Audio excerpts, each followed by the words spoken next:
لبيك اللهم لبيك لبيك لا شريك لك لبيك إن الحمد والنعمة لك الملك لا شريك لك لبيك اللهم لبيك لبيك لا شريك لك لبيك إن الحمد والنعمة لك الملك لا شريك لك لبيك اللهم لبيك لبيك لا شريك لك لبيك إن الحمد والنعمة لك الملك لا شريك لك. أعوذ بالله من الشيطان الرجيم بسم الله الرحمن الرحيم والصلاة والسلام على رسول الله. Chers frères et sœurs en islam, qu'il me soit permis de vous adresser les salutations du homme du paradis. Assalamu alaikum wa rahmatullahi ta'ala wa barakatuh.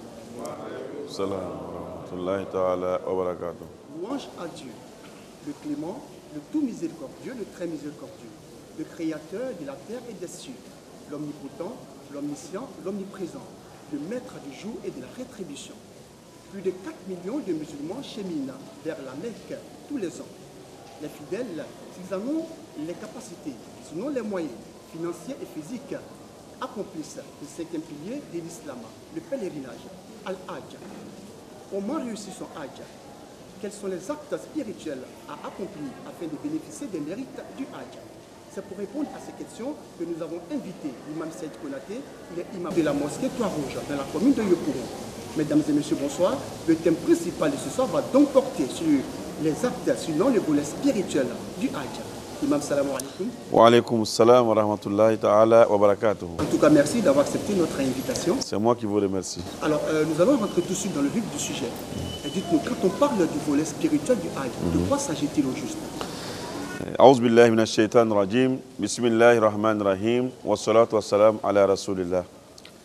Je pense que c'est une très bonne question, dans la mesure où l'objectif principal de l'ensemble des actes d'adoration est de maintenir, n'est-ce pas, le rappel de l'être suprême, le créateur des cieux et de la terre, le maître incontestable de l'univers.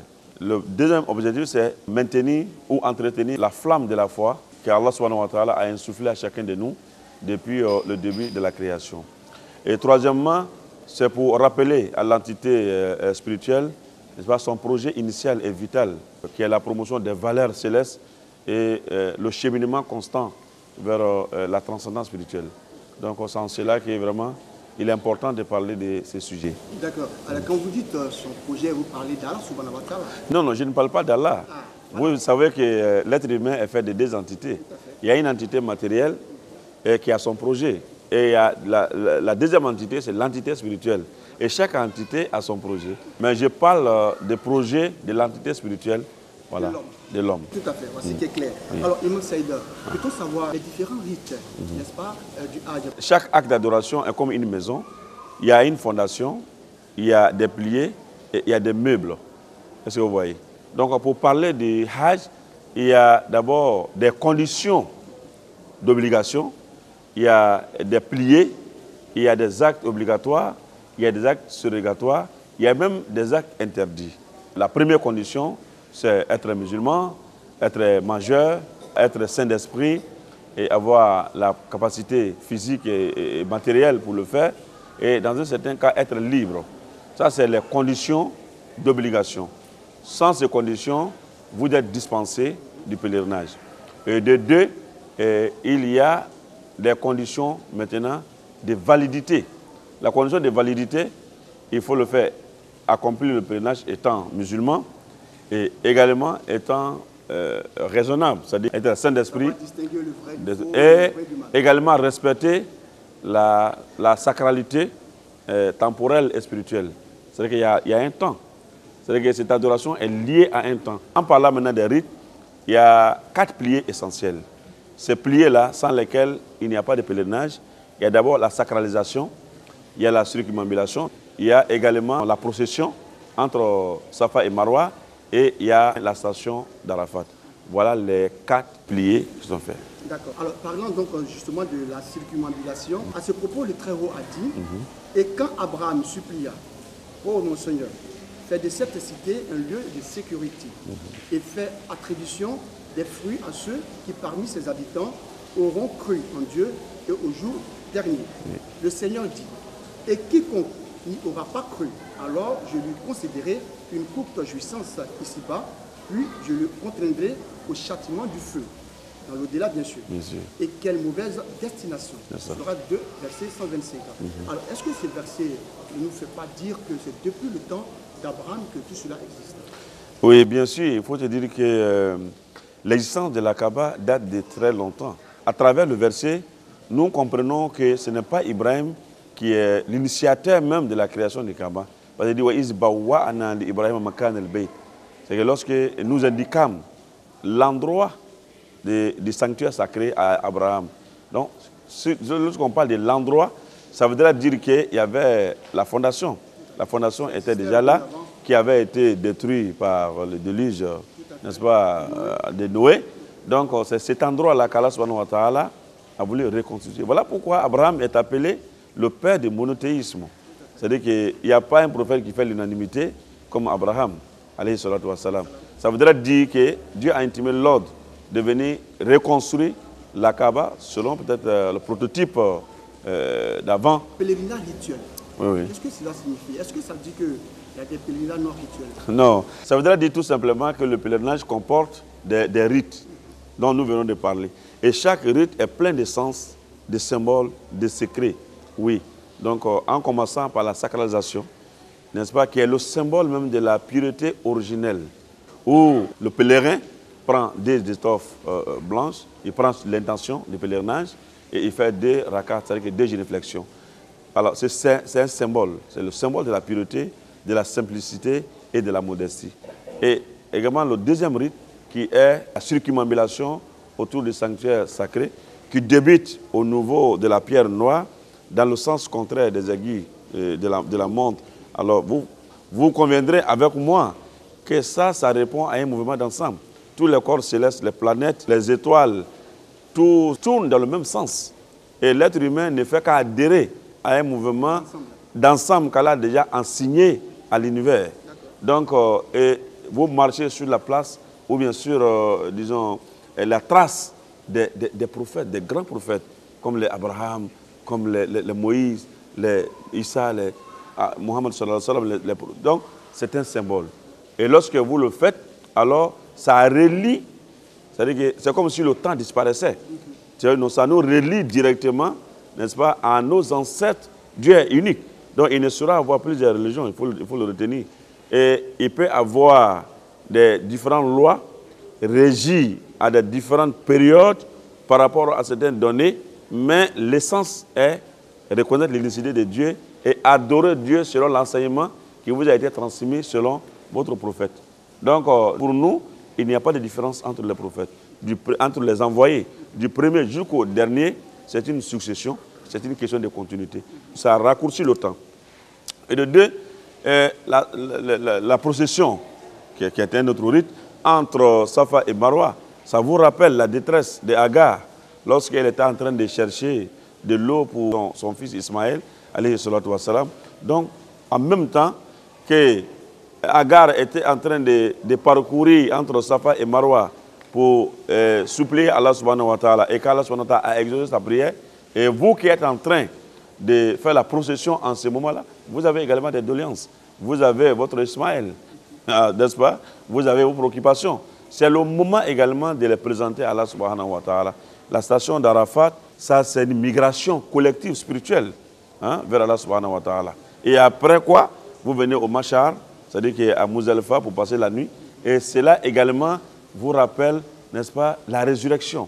Et après quoi, vous déférez directement pour aller lapider. Donc tous ces rites-là sont pleins de sens, sont, n'est-ce pas, pleins de symboles. Alors, voilà. À vous entendre parler, oui. Cela voudrait dire que ces rites sont vraiment très importants pour les fidèles musulmans. Bien sûr. Mais quel est l'objectif justement de ces rites du pèlerinage? Chaque action que l'être humain mène, selon la conception islamique, est placée en 2 catégories, partagée en 2 catégories. Il y a des actions que nous menons qui sont nos traditions, qui sont nos coutumes. Ça, c'est des actions qui ne sont pas des actes d'adoration. Et de 2, des actes d'adoration. À l'opposé, c'est des actes d'adoration. Et tout ce qui est acte, je dirais, habitude que nous faisons, Hein? Le principe est que ça, c'est la permission. Ça, c'est autorisé. Jusqu'à ce que Dieu vienne nous dire que non, tel n'est pas autorisé. Je vais parler de nos manières d'habiller, nos manières de construire nos maisons, la nourriture que nous consommons, les boissons que nous buvons. Tout est autorisé jusqu'à ce que Dieu vienne dire que non, non, non, ne buvez pas cela pour telle raison. Ne mangez pas cela pour telle raison. Mais il y a la nourriture qui a été interdite quand même par Dieu. Certaines nourritures. La règle générale, c'est la permission. Il est permis qu'on mange tout, qu'on boive tout, qu'on s'habite comme on veut, jusqu'à ce qu'on nous dise que non, ne porte pas ça, c'est tellement transparent, ça retraite tellement ton corps, ou bien c'est tomber derrière toi, c'est pas bien. Ça, c'est maintenant les orientations de la religion. Maintenant, ce qui est l'adoration, c'est le contraire. C'est que dans l'adoration, tout est interdit jusqu'à ce qu'on te dise que voilà comment il faut adorer Dieu. Selon les enseignements du prophète sallallahu alayhi wa sallam, ça répond d'abord à l'obéissance à un ordre divin. C'est Allah subhanahu wa ta'ala qui nous a intimé l'ordre de l'adorer ainsi et nous devons de respecter cela. Bon, ça suffit même comme raison. Alors, y a-t-il des invocations à dire avant, pendant et après le pèlerinage? Bien sûr, il y a plusieurs invocations. La vie du croyant est rythmée par les invocations. Lorsque vous voulez vous coucher, il y a une invocation. Lorsque vous vous réveillez, il y a une invocation. Lorsque vous voulez rentrer dans la toilette, il y a une invocation. Lorsque vous en sortez, il y a une invocation. Lorsque vous devez sortir de la maison, il y a une invocation. Lorsque vous devez manger, lorsque vous finissez de manger, la vie du croyant est rythmée par des invocations. Il n'y a pas de position, il n'y a pas de mouvement qui ne soit pas accompagné par une invocation. Donc nous n'allons pas quand même lier les gens à une invocation, mais il est quand même important que lorsque vous faites la circumambulation, de faire Rabbana Atina Fid Dunya Hasanatan Fil Akhirati Hasanatan, il y a également des invocations qui sont liées à la procession de Safa et Marwa. Lorsque vous êtes sur le mont Safa, voilà, donc vous avez des invocations, des versets coraniques que vous lisez.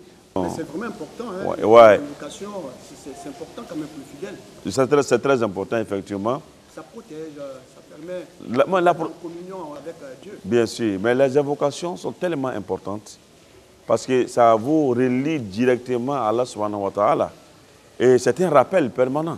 Et chaque fois que vous faites des invocations, non seulement les invocations sont considérées comme des actes d'adoration, mais aussi des choses qui attirent la faveur d'Allah subhanahu wa ta'ala, qui sont de nature à vous protéger et même à vous procurer certains bonheurs. Donc, elle est très importante. Imam Saïd, peut-on savoir la différence entre la Umrah et le Hajj? La première différence, c'est que le Hajj est obligatoire de façon unanime. Et il n'y a pas d'unanimité sur l'obligation de la Umrah. Donc, et deuxièmement, le Hajj est un pilier de l'islam. Et la Umrah n'en fait pas partie. Et troisièmement, le Hajj a des rites spécifiques dont la Umrah ne comporte pas. Par exemple, la station d'Arafat concerne le Hajj. Le séjour à Mina, ça c'est le Hajj. Le fait de passer la nuit à Muzdalifa, ça c'est le Hajj. La lapidation des stèles, c'est-à-dire que la Jamrat, ça c'est le Hajj. Et ainsi de suite. Donc, tout ce qui est dans Umrah se trouve dans le Hajj, mais tout ce qui est dans le Hajj ne se trouve pas dans la Umrah. La Umrah, le petit pèlerinage et grand pèlerinage. Donc la Umrah, c'est seulement le respect des trois premiers piliers, c'est-à-dire la sacralisation, la circumambulation et la procession entre Safa et Marwa, et également le fait de se raser la tête ou de se couper les cheveux. C'est ça. Alors, Imam Saïd, de 50 000 par an au début du XXe siècle, aujourd'hui, nous sommes passés à plus de 4 millions de pèlerins. Alors, est-ce que cela ne montre pas vraiment l'importance de ce pilier-là pour les fidèles musulmans? Oui, lorsque Allah subhanahu wa ta'ala a intimé l'ordre à Abraham, le patriarche Abraham alayhi salatu wa salam, d'appeler les gens dans la vallée de la Mecque, ce jour-là, il était étonné. Il dit, mais moi seul ici, sur les montagnes, mais on va m'attendre comment? Les moyens de communication que nous connaissons actuellement étaient inexistants. Mais qu'est-ce que je vais faire? Dieu dit, donc c'est à toi de lancer l'appel. Mais quitte à moi, Allah subhanahu wa ta'ala, de faire parvenir aux gens, n'est-ce pas, cet appel-là. Et c'est ce qu'Abraham a lancé. Cela ne fait que montrer, n'est-ce pas, le miracle intemporel du Saint-Coran. Depuis ce jour jusqu'au jour d'aujourd'hui, le nombre de pèlerins augmente, mais ça ne diminue pas. Et Dieu faisant, alors la mutation qui subit le monde, cette même mutation aussi, le pèlerinage n'est pas resté en dehors de ça.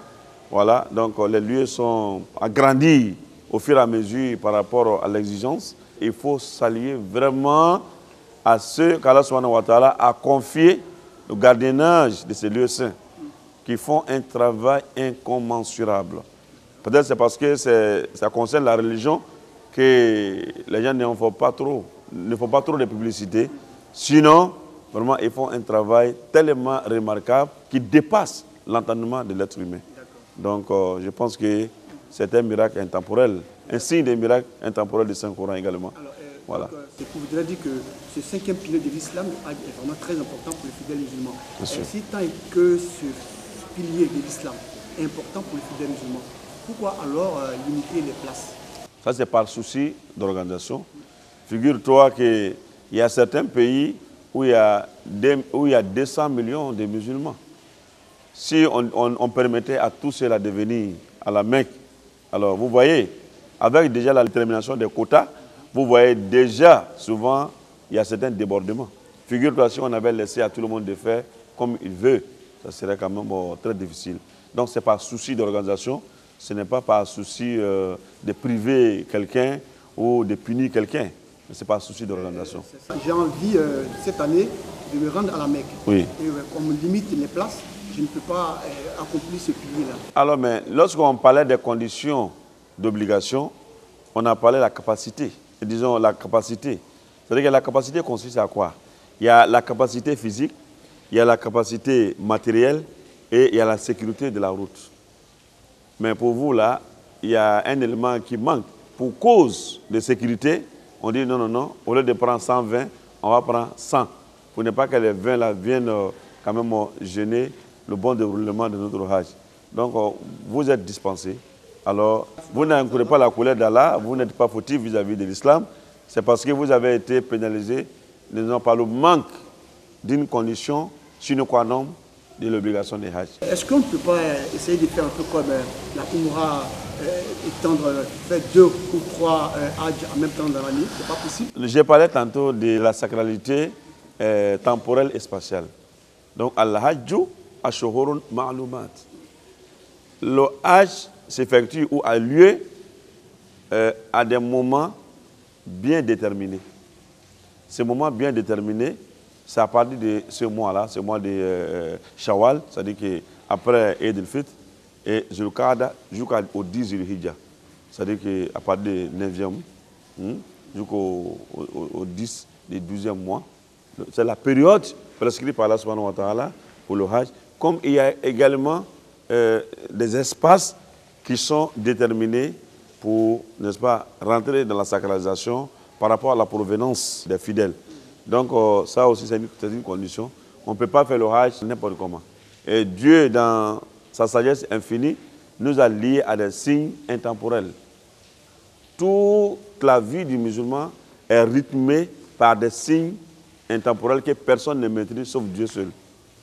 Pour qu'on jeûne, Soumu li ru'yatihi wa aftiru li ru'yatihi. Pour qu'on jeûne, il y a un signe qui est là. C'est visible. Lorsque le croissant lunaire apparaît, alhamdulillah rabbil alamin, il n'y a plus de discussion. Lorsque vous ne voyez pas, on ne dit pas lorsque ça n'apparaît pas, mais on dit lorsque vous ne voyez pas, que vous êtes empêché par des phénomènes climatiques, naturels ou climatiques, alors complétez le jour. Donc alhamdulillah rabbil alamin, pour faire le pèlerinage, ashhurun ma'lumat. Donc il y a un moment bien déterminé. Vous avez, à l'entame de cette émission, dit que le père du monothéisme, Abraham, voilà, quand il était seul dans la vallée, s'est posé la question. Dieu lui a dit que fait l'appel, les fidèles, n'est-ce pas, viendront. Mais, donc on s'est dit que les fidèles, c'est plusieurs fidèles. Bien sûr. Alors, bon, là, quand on limite les places, les autres fidèles qui ne peuvent pas s'y rendre, n'est-ce pas, la Mecque, c'est bien, est-ce que ce n'est pas une injustice? Non, non, il n'y a pas d'injustice. Dieu ne fait pas d'injustice. Non, pas Dieu, mais est-ce que c'est les autres oui, qui limitent les places? Pas mais Dieu. les limites, Dieu a demandé à ce que tout le monde vienne. Oui, Dieu a demandé à ce que tout le monde vienne, mais Dieu sait qui, celui qui doit venir, celui qui ne doit pas venir, ou celui qui va venir et celui qui ne va pas. Si je comprends bien, ça veut dire que faire le Hajj, c'est un appel de Dieu. C'est un appel de Dieu, l'appel lancé par Abraham alayhi salatu wassalam. Quand vous avez été choisi, c'est que Dieu vous a appelé. Si vous avez été choisi, c'est que Dieu vous a appelé. Lorsque vous regardez dans la communauté, vous êtes surpris de voir certaines personnes parmi les pèlerins. C'est-à-dire que, humainement parlant, il n'y a pas de possibilité qu'ils partent au pèlerinage. C'est-à-dire qu'ils n'arrivent même pas à subvenir à ses besoins quotidiens. Est-ce que vous voyez? Mais subitement, un voyage qui coûte plusieurs millions, alors tu le vois, il est parmi les pèlerins. Donc c'est l'appel de Dieu. Et par contre, il y a certains qui sont nantis. Alors, en tout cas, humainement parlant, qui ont la possibilité de tout. Mais, pour une raison ou une autre, ils n'arrivent pas à partir. Cela voudrait dire que, peut-être, il n'a pas répondu à l'appel d'Abraham, qu'Allah subhanahu wa ta'ala avait demandé à Abraham de faire. Il faut comprendre ça comme ça. Okay. Voilà. Ce n'est pas physique, c'est voilà, spirituel, voilà, c'est l'abstrait. Mais ça se voit avec les yeux du cœur, pas les yeux de la tête. Tout à fait. Voilà. Merci beaucoup pour cette image. Oui. Alors, comme on le dit, hein, le pèlerinage à la Mecque comporte, n'est-ce pas, plusieurs rites. Alors, le pèlerin qui n'arrive pas à accomplir justement tous ces rites-là, est-ce que son pèlerinage n'est pas accepté par Allah subhanahu wa ta'ala? Les piliers sont les 4 premiers rites que vous avez cités. Et à la suite, tout ce que vous avez cité après ça sont des obligations.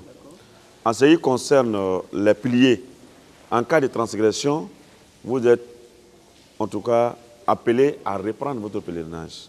Il voudrait dire de la sacralisation. Si vous ratez la sacralisation, vous ratez la circumambulation, ou vous ratez la procession entre Safa et Marwa, ou bien vous ratez totalement le stationnement à Arafat, vous devez reprendre votre pèlerinage. Mais en ce qui concerne la veillée nocturne à Mouzalfa, ou le séjour à Mina, ou la lapidation de Satan, sont les obligations. Les actes obligatoires, je vais dire. Alors, lorsque vous transgressez de ces lois, il y a 3 choses que vous devez faire. Soit immoler un ovin ou un caprin, ou bien jeûner 3 jours, ou donner à nourrir à 6 pauvres.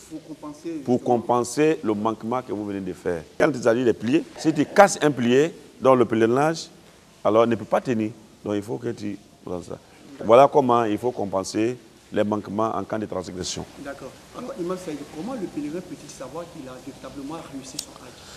Le pèlerinage, le signe, selon les ulémas, les signes de savoir que l'acte que vous venez de poser a été accepté par Allah subhanahu wa ta'ala, c'est le fait de suivre les bonnes œuvres par les bonnes œuvres. Voilà pourquoi il y a un élément qui est très essentiel dans le pèlerinage, qu'il faut insister là-dessus. Lorsque Dieu nous dit « Al-Hajju ashhurun ma'lumatun, faman farada fihinna al-hajja, fala rafasa, wala fusuqa, wala jidala fil hajj, wa ma taf'alu min khairin ya'lamuhu Allah, wa tazawwadu fa inna khayra zadi taqwa wa takuni ya ulil albab » Lorsque Dieu a parlé de la sacralisation temporelle, il dit quiconque s'y engage, c'est-à-dire que le pèlerinage a lieu à des moments bien déterminés, et quiconque s'y engage doit s'interdire tout rapport sexuel, toute intimité sexuelle, contracter un mariage ou témoigner en faveur d'un mariage, point de dispute, point de grossièreté, point de futilité. C'est très important. Là, ce sont des éléments qui sont de nature à affaiblir le pèlerinage. Même l'intention, Dieu en est suffisamment informé. Et dit, et tout ce que vous faites comme bien, Dieu est suffisamment renseigné. Et prenez votre provision pour ce voyage. Et la meilleure des provisions demeure la crainte révérentielle d'Allah subhanahu wa ta'ala. C'est cette crainte-là qui doit vous accompagner tout au long du pèlerinage.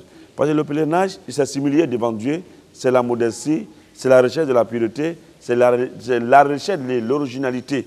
Donc, si vous ratez cette occasion dont on ne sait pas si ça va se répéter, alors il ne sait pas par quelle occasion vous allez vous rattraper. Sinon, celui qui va s'humilier pour Dieu, alors son hajj sera respecté. S'il était violent, il devient un homme pacifique. S'il n'avait pas le courage de venir à la prière, alors il devient un fervent fidèle de la mosquée. Alors s'il était avare, il devient généreux. S'il était quoi? S'il était avare. Je posais la question parce que je connais quelqu'un qui est allé au Hajj, qui est venu, il est devenu plus avare. Que Dieu nous en garde. C'est sous ces bénédictions et en même temps ce conseil que nous allons vous permettre justement de traduire en malinké tout ce qui a été dit aujourd'hui en 5 minutes. Alhamdulillah Rabbil Alamin wa salatu wa salam ala Rasulillah. Otuma bita baro be minka olebe nita nyoro juma lebe heji barala. Angwa yana ngo bato bela jeni komi heji be chuamina. Allah nyini be mune ka adama de hakili jigi alala. Otuma libenya mini Allah Ta'ala tabaraka wa ta'ala nako bla anjuzukuna depuis andan wati la. Otuma o libenya kele Allah Ta'ala be fe an hakili ka jigo la kudai. Eji ba hakili jimuna Allah ya adama den dan ka kafen fly fasukoro anini. Mais ni kala yin ko eji ba hakili jigo la.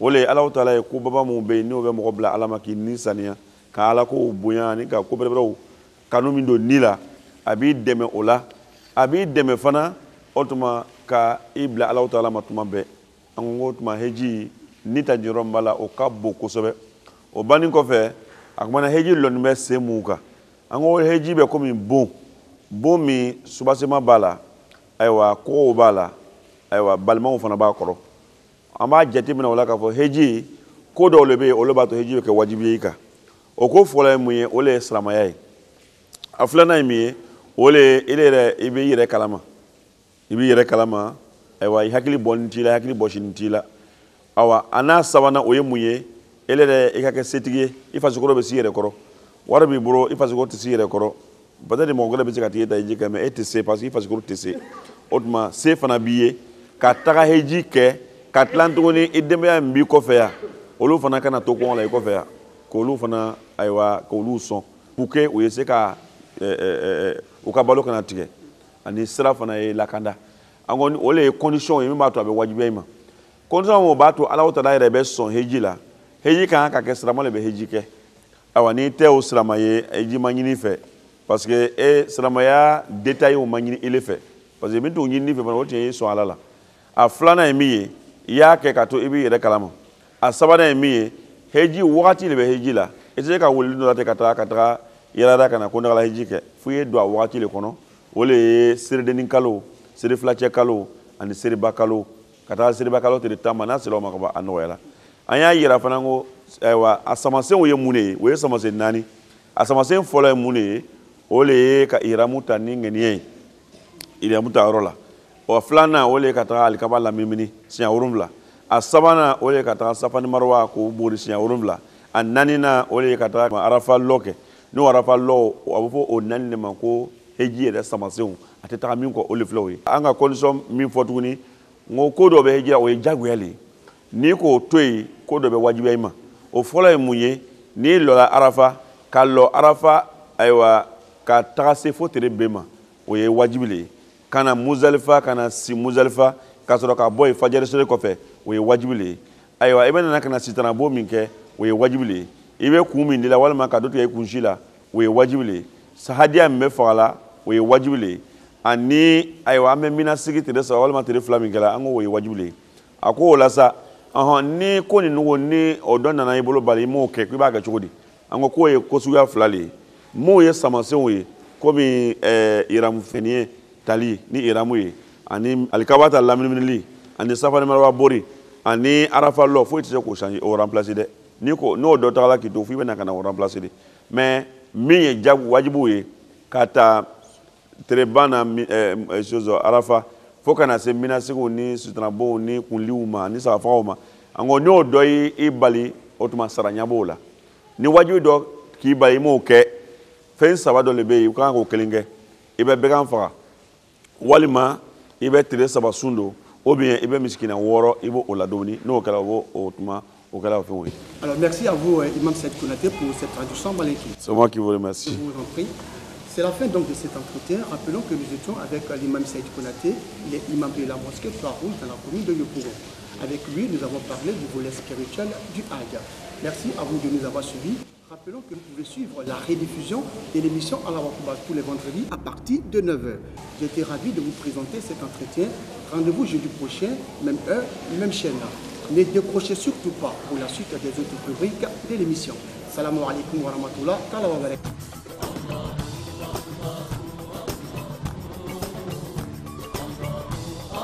À l'initiative d'une agence de voyage, 100 candidats privés au pèlerinage 2024 ont pris part à une cérémonie, un rendez-vous durant lequel ils ont reçu des kits pour mener à bien l'accomplissement du Hajj, 5e pilier de l'islam en terre sainte, en Arabie Saoudite. Le contexte de cette cérémonie n'est rien d'autre que la remise des kits des pèlerins du Hajj.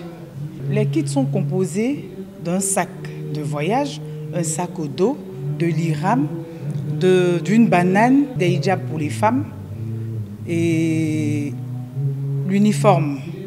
Voilà, l'uniforme que les pèlerins vont porter pour le Hajj. Une initiative qui conquit le cœur des candidats. Ça me fait plaisir, d'autant plus que, vous savez, quand on est candidat au pèlerinage, et on est vraiment amené à aller vers un voyage qui va vraiment nous purifier. Aujourd'hui, recevoir des kits, pour nous déjà, ça nous met dans une prédisposition de voyage effective en Terre Sainte. Et nous sommes très heureux de recevoir ces kits-là, parce que pour nous, ça nous permettra vraiment d'effectuer un très bon voyage, un très bon pèlerinage. Pour tout musulman converti qui veut vraiment se rapprocher de Dieu, qui veut avoir la clémence de Dieu, rêverait faire le pèlerinage. Le pèlerinage, c'est un appel de Dieu. Et tout musulman qui va à l'appel de Dieu ne peut qu'être heureux, ne peut se sentir chanceux, parce que, comme on le dit, ce n'est pas tout le monde qui est appelé à cet appel-là. Donc aujourd'hui, nous sommes très contents en tant que musulmans d'être parmi les élus, je veux dire les appelés de Dieu. Cette rencontre a été marquée par des conférences et des chants. Ce pagne aux couleurs du drapeau ivoirien est l'uniforme choisi par le commissariat du Hajj pour l'édition 2024 du pèlerinage à la Mecque. Une tenue vestimentaire qui a conquis le cœur des futurs pèlerins. Les uniformes sont très jolis, c'est vraiment multicolore, c'est bien fait. Aux couleurs de la Côte d'Ivoire, ça nous va droit au cœur. Chaque pays a son uniforme. Nous, les Ivoiriens, c'est l'orange, blanc, vert. Si je vois une personne qui a le même uniforme que moi, je me dis que je peux me retrouver à travers la personne. J'aime bien mon uniforme. Je suis très contente de porter. Si je vois un Ivoirien là-bas, je dois lui suivre parce que je sais qu'on a la même chose. À cause de l'uniforme. Imam Bachir Ouattara, commissaire du Hajj, évoque les raisons du port de l'uniforme par les pèlerins du contingent étatique. L'importance de l'uniforme, ça permet aux pèlerins qui seraient égarés de se retrouver. Ça permet aux personnes âgées aussi qui n'arrivent pas à lire ni écrire. Quand ils voient quelqu'un habillé en uniforme, c'est que nous venons du même pays, c'est un pèlerin de la Côte d'Ivoire. C'est pourquoi nous exhortons les pèlerins au port d'uniforme. Même les opérateurs privés, ils ont leur uniforme, mais beaucoup préfèrent l'uniforme du contingent étatique. Voilà, c'est plus connu. Chaque année, ce sont des milliers de pagnes qui sont confectionnés pour les pèlerins avec des designs et des motifs différents. Sous cet arbre situé derrière la clôture de la mosquée de la Riviera Golf, des parents venus accompagner leurs proches, candidats au Hajj en 2024. La joie et la tristesse sont au rendez-vous.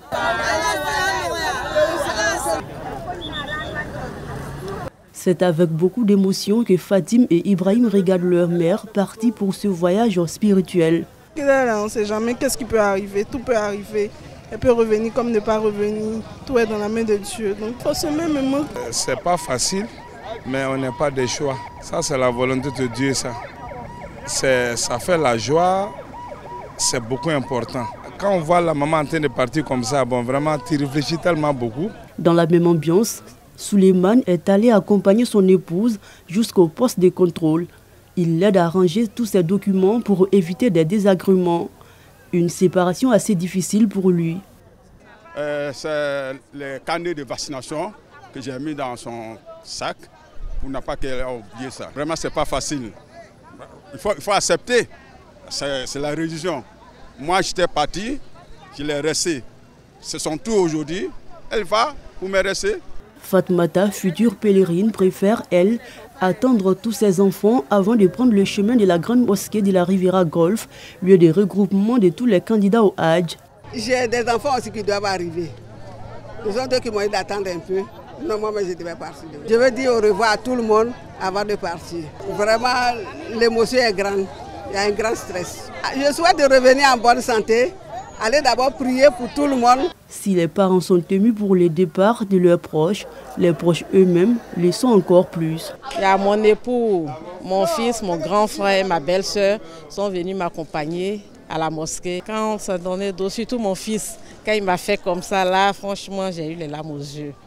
C'était vraiment pas facile. Bon, c'était un peu triste. Ce sont des candidats au Hajj tristes du fait de la séparation d'avec les proches qui ont décidé une fois en terre sainte d'Arabie Saoudite de prier pour la stabilité et pour les élections apaisées en Côte d'Ivoire. Il est 15 h quand les candidats au Hajj foulent le seuil de la mosquée de la Riviera Golf dans la commune de Cocody. C'est le point de rassemblement avant le départ pour l'aéroport Félix Houphouët-Boigny.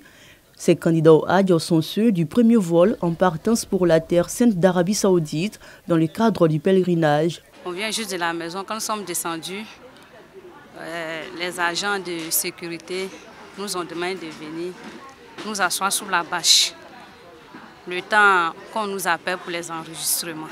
Ils devront parcourir au total 6 étapes avant de prendre la route pour l'aéroport. La première étape, la distribution des documents de voyage. Actuellement, on a divisé les pèlerins en genres. Il y a les mamans d'un côté et les papas d'un autre côté. Alors, la sous-commission est chargée de leur remettre leur kit de voyage. Ensuite vient l'étape de la vérification. Les membres de cette commission doivent s'assurer que tous les candidats ici présents sont parmi ceux appelés pour le vol du jour. Une fois le pèlerin arrive à notre niveau, on vérifie avec son passeport qu'il est sur la liste, c'est-à-dire le manifeste du vol du jour. Et une fois qu'on réussit à avoir son nom sur la liste du jour, on lui attribue une séquence qui est le numéro d'ordre d'enregistrement. 430 candidats au Hajj sont attendus pour le vol 1, seul départ prévu pour ce lundi 27 mai. Après la vérification, place à 4 autres étapes, toutes aussi importantes pour ces 430 pèlerins. Toutes ces étapes sont supervisées par la commission GDR, gestion des départs et retours. Et à la suite, ils sont appelés au système 43.1. Le système 43.1 consiste à attribuer un numéro de cas à chaque pèlerin. Le vol 1, évidemment, c'est mieux de savoir mon pèlerin se trouve dans le cas numéro 1 du vol 1, mon pèlerin se trouve dans le cas numéro 2 du vol 1, ainsi de suite, jusqu'à ce que nous atteignons le 9 cas donc prévus pour transporter nos pèlerins. Et une fois terminée cette étape, ils se retrouvent là à fouiller tous les bagages, retirer tout objet susceptible à dénaturer l'être humain ou le physique. Automatiquement, nous retirons tous ces objets-là et à la suite, nous demandons aux pèlerins, qui est la 6e étape, de s'installer pour attendre juste le cas pour le transporter au niveau de la mosquée et au niveau de l'aéroport. Les préparatifs achevés, les futurs pèlerins attendent à présent le départ pour l'aéroport. Une attente qui peut durer des heures. C'est aussi l'occasion de se reposer, il faut prendre des forces. Pour cela, ces candidats au Hajj sont assistés par ces femmes bénévoles appelées Maman Albéane. Depuis 10 heures, nous sommes là. Dès qu'ils viennent s'asseoir, on vient vers eux, vient leur servir à manger. Et on leur demande ce qu'ils veulent. Parce que nous avons plusieurs sortes de bouillies. Il y a la bouillie de riz, bouillie de mil, il y a le coco-bras. Et tout ça, il y a du riz et tout et tout. On leur demande d'abord, puis on vient servir à manger. Cette initiative s'est muée en une tradition au fil des ans. Elle dure plus d'une dizaine d'années. Ensemble, on se cotise 10 000 francs par personne. Et on est près de 200 mamans. Et bon, c'est avec ça qu'on fait la cuisine. On donne aussi jusqu'à ce que le dernier vol arrive. Si le dernier vol est passé, ça veut dire qu'on a fini notre travail, chacun rentre. Ces dispositifs mis en place à la mosquée de la Riviera Golf concernent les 7000 pèlerins du contingent étatique. Les départs en terre sainte d'Arabie Saoudite vont prendre fin le 5 juin prochain. Terminal 2 de l'aéroport international Félix Houphouët-Boigny. Il est un peu plus de 21 h. Ces candidats au Hajj doivent dans peu de temps embarquer pour la terre sainte d'Arabie Saoudite afin d'accomplir le 5e pilier de l'islam, le Hajj. Ces futurs pèlerins, avant leur départ, ont reçu la visite du ministre de l'Intérieur et de la Sécurité. Le général Wagondo Diomandé est allé leur apporter le soutien du président de la République, Alassane Ouattara. Disons merci à son Excellence El Hadj Alassane Ouattara, président de la République de Côte d'Ivoire, qui a tout mis en œuvre pour que le pèlerinage auquel nous allons participer se déroule dans d'excellentes conditions. Que le pèlerinage que nous allons conduire à partir de ce soir et qui a suscité tant d'engagement de la part de chacun d'entre nous, que ce pèlerinage-là soit exaucé. Le ministre de l'Intérieur et de la Sécurité avait à ses côtés le guide suprême de la communauté musulmane de Côte d'Ivoire, président du COSIM, Cheikh Aïma Ousmane Diakité, et l'ambassadeur du Royaume d'Arabie Saoudite en Côte d'Ivoire. Ils n'ont pas manqué de féliciter le chef de l'État pour son implication dans la réussite de l'organisation du Hajj. Nous sommes venus aujourd'hui pour remercier Dieu, remercier le président de la République et tous les acteurs Et nous remercions aussi les autorités de l'Arabie Saoudite. C'est avec beaucoup de bonheur et beaucoup d'émotion en même temps que nous sommes là. Et nous avons demandé aux pèlerins de prier, chacun pour soi, certainement, mais chacun aussi pour la Côte d'Ivoire. Heureux, les candidats au Hajj ont à leur tour promis prier pour les filles et fils du pays et pour le développement de la Côte d'Ivoire. C'est une occasion de faire des prières et qui fait des prières ne doit pas également oublier le pays dans lequel il est. Parce que lorsque le pays se porte très bien, c'est tous les citoyens qui se portent très bien. Aller en Terre Sainte, c'est un appel de Dieu. Prier au nom de tout le monde, prier pour la Côte d'Ivoire, prier pour toutes les autorités et prier aussi pour nos confrères. Selon le commissariat du Hajj, ce sont au total 15 vols qui vont décoller de l'aéroport international Félix Houphouët-Boigny pour la Terre Sainte d'Arabie Saoudite. Aéroport de Médine en Arabie Saoudite. Arrivée du premier contingent des pèlerins ivoiriens pour le Hajj 2024 après 8 heures de vol. À leur descente d'avion, ces fidèles musulmans ne cachent pas leur satisfaction de fouler la Terre Sainte. Nous sommes très satisfaits des conditions dans lesquelles nous avons fait le voyage depuis la mosquée du Golfe et à l'arrivée aussi. Vraiment, nous sommes très proches de la mosquée. Cela est vraiment un privilège. C'est ma première fois. J'étais tellement contente. Je peux dire, c'est de jamais vu. Depuis Abidjan jusqu'à ici, je suis dépassée. Dieu nous a fait sa grâce. Vraiment, nous sommes bien arrivés. Jusque-là, on n'a pas eu aucun problème. Donc vraiment, c'est le lieu de dire merci à notre gouvernement et à toutes les organisations du Hajj. Le chef des vols, tout en saluant la discipline observée par les pèlerins, donne le sens de l'escale des 3 jours de Médine, la ville où le prophète Mohammed a été inhumé. Médine est une ville sainte, c'est là où le prophète sallam a été enterré. Médine, c'est la deuxième ville sainte après la Mecque. Donc les activités de Médine se reposent sur les ziyaras, c'est-à-dire les visites internes et externes. C'est le lieu de rappeler que ce sont 430 pèlerins qui ont pris le premier vol pour la Terre Sainte. Ils seront 10 000 au total à faire le pèlerinage cette année. Médine, mosquée Nabawi. C'est ici que repose en paix le prophète Mohammed. Cet espace situé dans l'enceinte de la mosquée où se trouve sa tombe est très prisé par tous les pèlerins venus des 4 coins du monde. Les pèlerins ivoiriens de passage à Médine ne manquent pas l'occasion de faire les invocations et adorations à la Raouda, espace entre le lieu de prière et la maison du prophète. Tous les pèlerins qui sont venus, nous tous on veut rentrer dans la Raouda pour aller faire des unités de la prière, faire des zikrs, faire tout ce que tu peux faire comme les invocations, pour implorer Allah subhanahu wa ta'ala, puisque le prophète c'est une partie du paradis. Quand tu fais des zikrs ou des invocations, Inch'Allah ta'ala, Allah subhanahu wa ta'ala va accepter. C'est comme si tu es dans le paradis. Pour les responsables de la délégation ivoirienne, ce lieu est hautement symbolique. La discipline est très importante puisqu'on rentre dans la mosquée du prophète sallallahu alayhi wa sallam. C'est très important, il faut être discipliné. Vous voyez que les Ivoiriens, on s'est regroupés tout à l'heure à l'hôtel, alhamdoulilah, sans problème, et puis nous sommes venus sans problème. Après la mosquée Nabawi, d'autres lieux tout aussi saints sont visités. La première mosquée, Kouba, construite par le prophète après son exil. Le champ de bataille féroce entre les musulmans et les mécréants lors de la pénétration de l'islam. Et bien d'autres sites font l'objet de curiosité des pèlerins. La mosquée Kouba qui fut la toute première mosquée qui fut construite en islam. Dans cette mosquée, il est conseillé d'effectuer des rakats. Nous avons été à Uhud, le martyr de Uhud.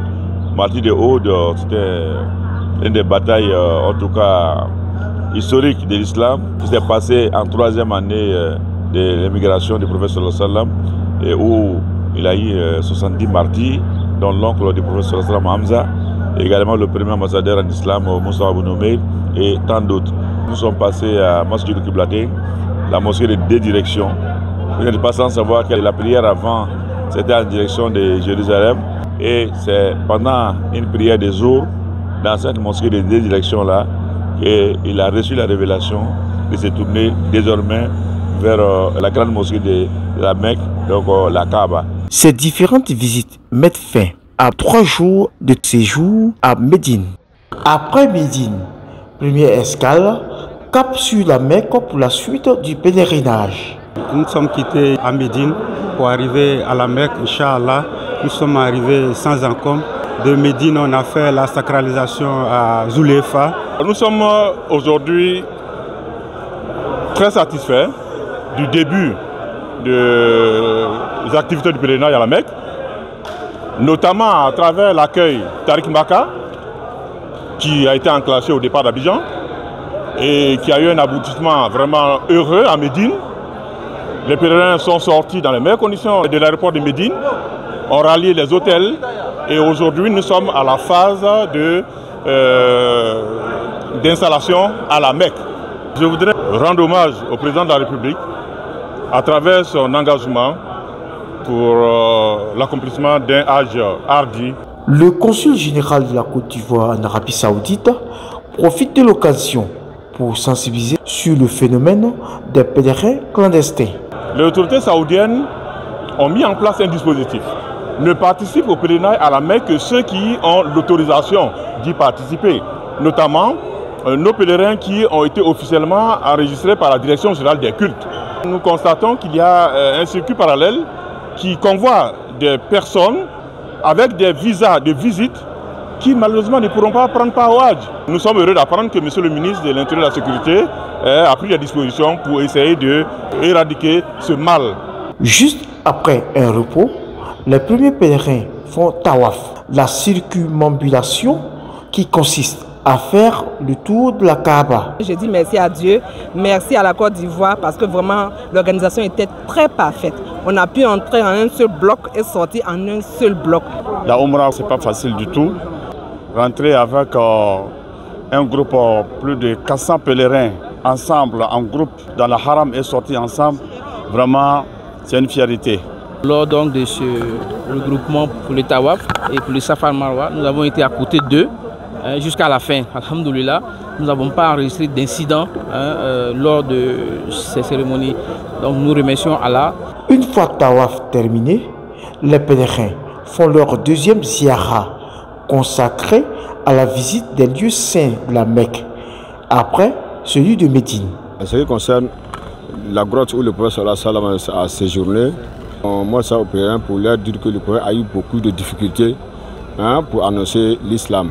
Si le prophète a pris les précautions en allant aussi à Médine, donc le musulman aussi doit prendre ses précautions s'il veut faire quelque chose, mettre les choses en place avant de le faire. Il est obligatoire de venir à Arafat, que ce soit dans la journée ou la nuit. Les encadreurs religieux exhortent les pèlerins à garder la discipline du groupe afin de faciliter le reste du pèlerinage. L'Université internationale Al-Mustafa de Côte d'Ivoire, en collaboration avec l'association Al-Gadir, a organisé la 2e édition du Festival international du Saint-Coran et du Hadith dans la commune de Marcory. Objectif, faire la promotion du Saint-Coran sur le continent africain. Nous avons programmé ceux qui ont mémorisé le Coran intégralement, que nous avons appelé dans plusieurs pays. On a fait des compétitions entre les oustas, les chiouk, et en même temps aussi des étudiants aussi. Voilà, bon, tous ces candidats ont passé et ils auront des récompenses, Inch'Allah, aujourd'hui. Ce concours a vu la participation des candidats de la sous-région, à savoir la Côte d'Ivoire, la Guinée, le Mali, le Ghana, le Burkina Faso et la Gambie. Sur 16 candidats, la Côte d'Ivoire sort vainqueur de cette compétition. Dieu pour cette grâce. Et je suis très heureux. Je remercie mes parents et mes oustas qui ont beaucoup fait pour nous durant ces 2 mois passés. Les jeunes auront courage pour l'année prochaine, Inch'Allah. L'Université internationale Al-Mustafa de Côte d'Ivoire entend valoriser la lecture coranique et l'apprentissage des hadiths ici et ailleurs. Voler au secours des patients de l'hôpital général de Marcory qui ont besoin de poches de sang pour retrouver la santé, c'est l'objectif visé par la fédération de l'association Ansardine Abidjan Sud. C'est un acte de reconnaissance envers notre guide spirituel à Sète, Chérif Ousmane Madana Aïdra, qui nous a toujours exhorté à faire du bien à nos semblables. Donner le sang, c'est de sauver la vie de ton prochain. Nous avons une pensée pieuse pour nos parents, nos frères qui sont actuellement dans les hôpitaux, qui ont besoin du sang. Les donneurs entendent toujours accompagner cette initiative. On donne le sang par rapport à nos guides, Chérif Ousmane Madane Haïdara. Vraiment, on est fiers de lui, on est content de lui. Vraiment, il est venu pour nous guider, pour prendre un bon chemin. Je suis heureux de donner mon sang pour sauver les gens, leur vie. Le don de sang est une initiative encouragée par l'association Ansardine.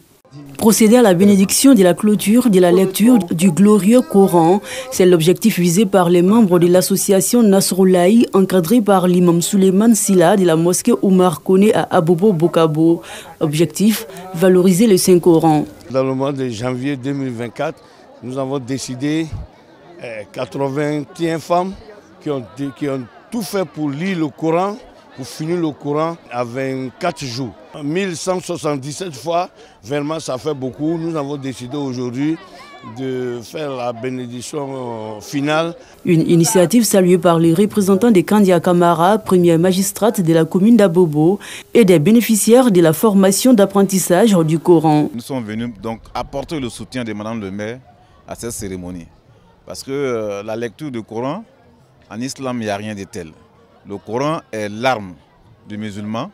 Donc lire plusieurs fois, des centaines et des centaines de fois, ce Coran sur les terres d'Abobo, ça ne fait que plaisir à Madame le maire. C'est un message de paix et de solidarité surtout que nous avons passé, surtout en cette période donc de Coupe d'Afrique des Nations.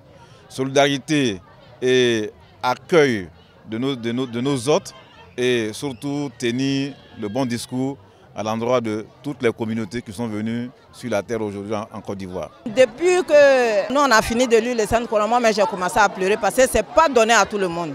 Vraiment, je remercie le bon Dieu d'abord et puis je remercie l'imam Silla. Cette activité religieuse a enregistré la présence du représentant du président du Conseil supérieur des imams des mosquées et des affaires islamiques COSIM.